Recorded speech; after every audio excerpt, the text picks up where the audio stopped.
Akĩaria hingo ya icera kaunti-inĩ ya Tharaka Nithi gũthũrima mũbango wa ũheani wa irio, barothi wa Faranja gũkũ bũrũri-inĩ Arnold Sakwet augĩte atĩ mũbango wa kũhe arutwo irio no gũthiĩ na mbere na nĩguo kũmahotithia gũthoma matarĩ na ng'aragu.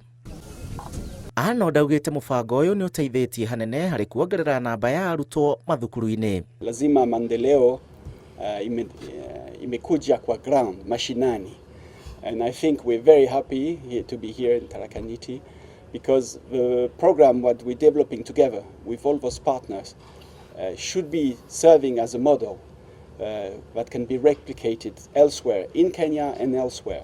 Mwena-inĩ wake gavana wa Tharaka Nithi Mũthomi Njũkĩ nĩ oretie arĩmi gwĩkĩrĩra harĩ ũrĩmi kuona nĩ marugũragĩrwo irio ĩmwe kwa ĩmwe kuma mĩgũnda-inĩ yao. They have come up with a model of empowering the farmers around the schools to grow the food.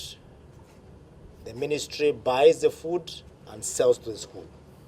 That means that we're going to have a program that is homegrown where we produce and feed our schools. Ihinda-inĩ o rĩu Njũkĩ nĩ oretie rũhonge rwa ũrĩmi kuma kaunti ĩno kũrutithania wĩra na ũbarothi wa Faranja gũteithĩrĩria arĩmi kũrĩma irio iria cirabatarania thĩinĩ wa mathukuru. The farmers do not have to be limited to producing for schools only. Once they are empowered, let them produce in excess so that they can be able to sell even to our markets out here. There's a market in Kalwana, there's a market in Chakariga. I'm optimistic and enthusiastic that the very nature of the program, which is called homegrown, meaning building local capacity through the farmer.